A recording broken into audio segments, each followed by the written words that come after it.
जय विश्व बंधु। बंधुओं, यह है संपूर्ण श्रीमद् भगवत गीता और हम अध्याय 6 आत्म संयम योग का पाठ कर रहे हैं। अब तक हम इसमें 27 श्लोक अध्याय 6 में पूरे कर चुके हैं। 27वां श्लोक अध्याय 6 का है, प्रशांत मनसम येनम योगिनम सुखमुत्तमम उपैति शांत रजसम ब्रह्मभूतम अकल्मसम। यहां भगवान ने कहा है कि अर्जुन, जिसका मन भली भांत शांत है, जो पाप से रहित है, जिसका रजोगुण नष्ट हो गया है, ऐसे सच्चिदानंद घन परम ब्रह्म में एक ही भाव से स्थित हुए उस योगी को परम आनंद की प्राप्ति होती है। बंधुओं, 3 बात यहां पर आई है कि जिसका मन शांत है, अर्थात मन भटकता नहीं। हर इंद्रिय के साथ ये देखा तो इसको, ही देखा तो ये सुना तो वैसा, ये खाया तो वैसा, इनके साथ भटकता नहीं है, शांत है। जो अपने लक्ष्य के लिए, अपने कर्तव्य के लिए जो प्राप्त होता है उसमें ही सदैव स्थित रहता है। तो जिसका मन भली बात शांत है और जिसका रजोगुण शांत हो गया है, नष्ट हो गया है। शांत हो गया मतलब स्थिर हो गया। रजोगुण का मतलब है अनेक प्रकार के क्रियाकलापों की कल्पना करना या उन कार्यों को करना, उनकी रचना में लगे रहना, इसको रजोगुण कहते हैं। तो कह रहे हैं जिनका रजोगुण भी शांत हो गया है और जो एक ही भाव से उस परमात्मा में स्थित है, भगवान के उस ब्रह्म के साथ जिनका एक ही भाव, मतलब फिर भाव बदलते नहीं है। सारे कार्य चलता हुआ चलता नहीं, ना डोलता भी डोलता, सब कुछ होते हुए भी वह आत्म भाव से, इसका नाम है आत्म संयम योग, उस परमात्मा में समर्पित हो चुका है।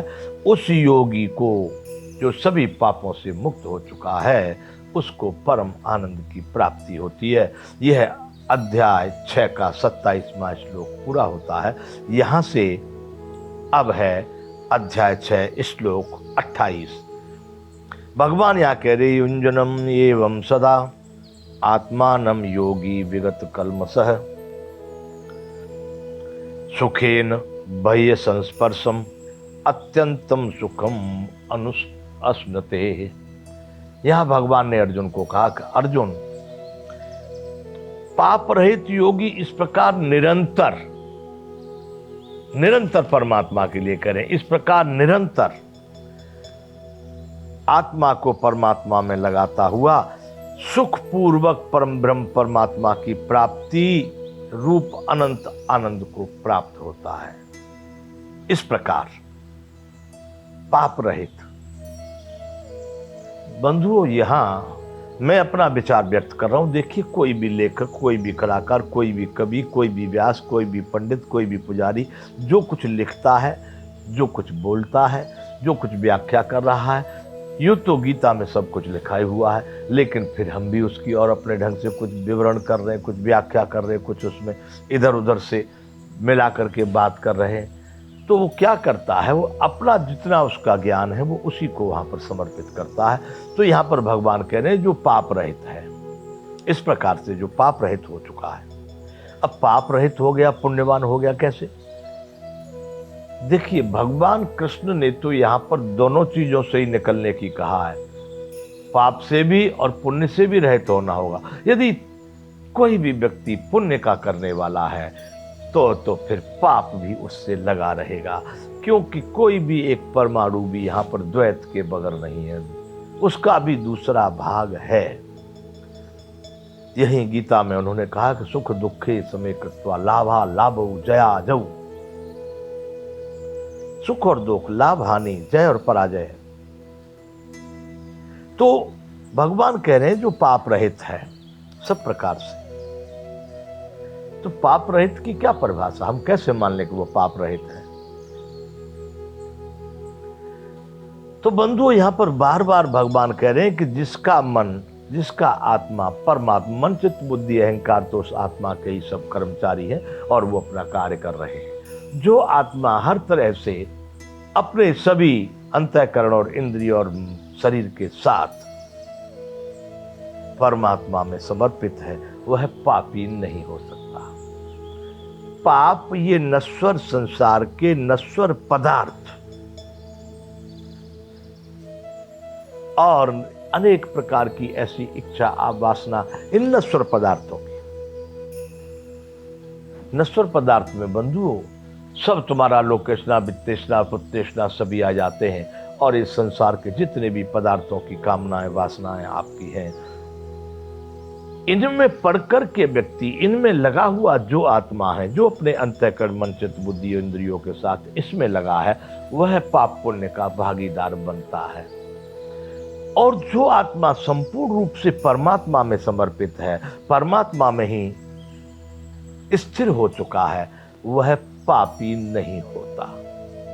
इसलिए भगवान ने यहां कहा कि आत्मा को परमात्मा में लगाता हुआ सुखपूर्वक वह व्यक्ति जो पाप रहित हो गया है, वह परम ब्रह्म परमात्मा की प्राप्ति रूप अनंत आनंद को प्राप्त होता है। बंधुओं, वही व्यक्ति जो संपूर्ण रूप से जान रहा है ये सभी नश्वर पदार्थ आवागमन वाले हैं, बनने बिगड़ने वाले हैं, अतः इनमें ज्यादा प्रीति न करके, इनसे विरक्त हो करके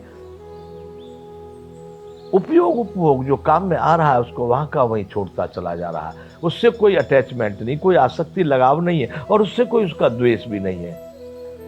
जीवन यापन के लिए, शरीर रक्षण के लिए जो क्रियाएं हो रही हैं वो हो रही हैं, लेकिन उसका किसी में अनुरक्ति और विरक्ति नहीं है।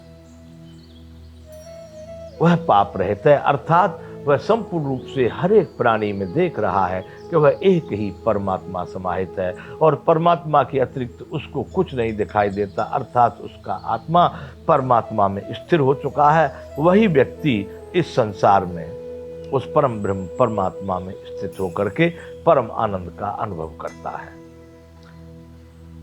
अध्याय 6 का 28वां श्लोक पूरा हुआ। अब अध्याय 6 का श्लोक संख्या है 29। यहां भगवान कह रहे हैं सांख्य योग में कैसा व्यवहार होना चाहिए, उसकी क्या स्थिति होती है, उस तरह का भगवान ने इसमें बताया है। सर्वभूतस्तथात्मानं सर्वभूतानि चात्मनि ईच्छते योग युक्तात्मा सर्वत्र समदर्शिनः। अब यहां पर भगवान ने अर्जुन से कहा, हे अर्जुन, सर्वव्यापी अनंत चेतन में एक ही भाव से स्थिर रूप योग युक्त आत्मा वाला तथा सब में संभाव से देखने वाला योगी आत्मा को संपूर्ण भूतों में स्थित और संपूर्ण भूतों को आत्मा में कल्पित देखता है।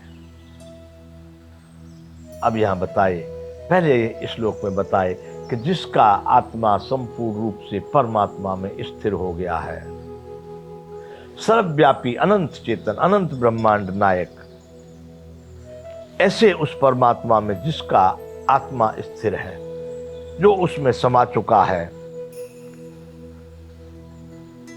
वह क्योंकि इस ब्रह्मांड में कोई भी स्थिति, कोई भी एक तत्व परमात्मा के अतिरिक्त नहीं है, इसलिए वह परमात्मा जिसको आज भी बहुत वैज्ञानिक उसकी खोज कर रहे हैं, लेकिन बंधुओं वो जानने में तो आता है, आया है, आता रहेगा, परंतु व्यक्त नहीं किया जा सकता, बताया नहीं जा सकता, दिखाया नहीं जा सकता।